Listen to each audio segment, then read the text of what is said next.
the strike that shattered Putin's illusion of absolute security. Something unusual was happening across Eastern Europe. For months, analysts had grown familiar with a predictable pattern: Ukrainian strikes hitting Russian supply depots, fuel reserves, and tactical headquarters with relentless consistency. Then, suddenly, that pattern vanished. No official statements, no battlefield briefings, no claims of responsibility, only silence. And for those who have spent their lives studying wars, silence is never comforting. It is not calm. It is the moment just before history shifts. In Washington and London, intelligence professionals began noticing subtle but alarming indicators. Ukrainian long-range assets quietly repositioned forward. Encrypted military communications surged. Reconnaissance appeared along routes that had been inactive for more than 6 months. Most telling of all, after successful Ukrainian operations, there was absolute radio silence. 3 days before the strike, internal warnings circulated through Western intelligence networks. Something major was coming. The target was unknown, the timing unclear. But one thing was certain: when Ukraine acted, the world would be forced to pay attention. No one imagined how violently that silence would be broken the morning everything changed.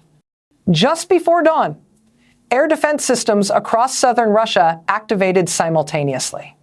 Multiple aerial objects were detected approaching from the southwest, but these were not the familiar drone signatures Russian operators had learned to recognize over nearly 2 years of war. These were specialized assets, the kind Ukraine reserves only for missions of extraordinary importance. The first hints appeared on Russian military telegram channels. Minutes later, residents near Sochi began posting about distant explosions. Then satellite analysts noticed something that froze intelligence briefings around the world. Smoke was rising from a coastal complex that was never supposed to be touched.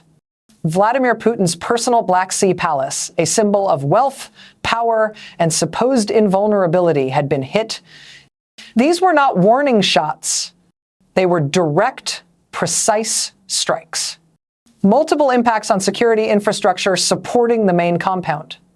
This was not a military base. It was the Russian president's private sanctuary. And Ukraine had just proven it could reach it. A message without ambiguity. Within hours, President Volodymyr Zelensky addressed the world. His words were unusually direct.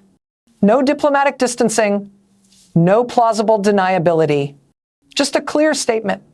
Russia brought this war into our homes. Now they understand what that feels like. This marked a deliberate shift.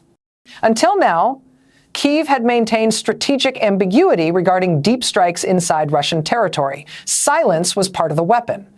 This time, the message was unmistakable. We did this. We meant to do it. And we are prepared for what comes next. The psychological impact was immediate. For months, Moscow had assumed there were boundaries that Ukraine would avoid targets tied directly to Putin himself. That assumption is gone. If Ukrainian drones can reach the president's palace, then no place is truly untouchable. What truly terrified Moscow? The target itself was shocking. But what frightened Russian planners even more was how the operation was executed. This was not a saturation attack hoping a few drones slipped through. Russian air defenses failed completely. Not a single strike asset was intercepted. Consider what that means. Russia has invested billions into layered air defense systems, overlapping radar coverage, advanced interceptors, constant readiness. Yet Ukrainian planners identified the gaps. They knew when defenses were weakest. They knew which approach vectors would avoid detection, and they coordinated multiple assets with surgical precision. This level of execution points to deep intelligence penetration, far beyond basic surveillance. Russian commanders now face a chilling realization. If Ukraine can do this once, it can do it again. Anywhere. A coordinated multi-domain campaign. The palace strike was not an isolated act. It was one element of a broader operation. Along the border, Ukrainian special forces conducted reconnaissance missions that forced Russian units to redeploy away from key frontline positions. Cyber teams targeted Russian communication systems that had been upgraded only days earlier.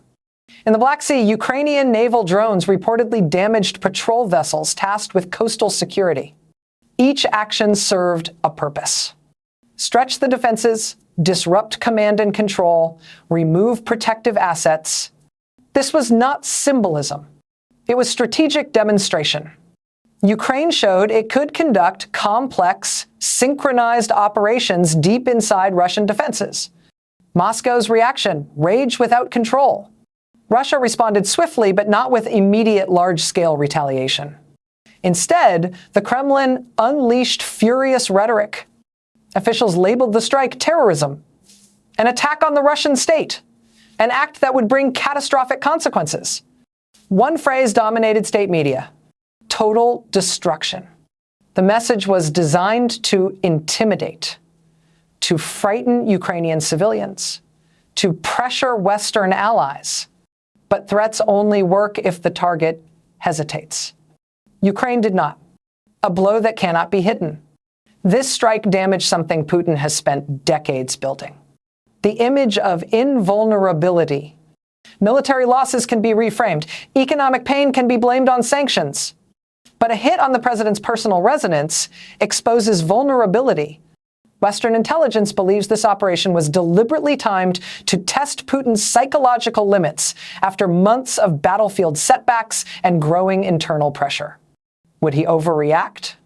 Or retreat into threats while calculating his next move? So far, the response has been controlled but tense. Cyber attacks, infrastructure strikes, increased military readiness. Not panic, but not confidence either. The nuclear shadow.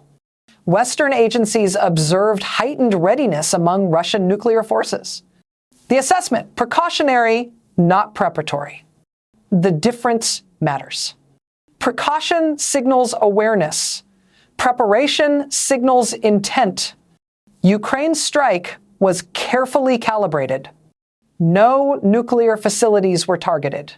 No mass civilian casualties created. This was a strike against prestige, not survival. The psychological balance has shifted. This attack does not end the war.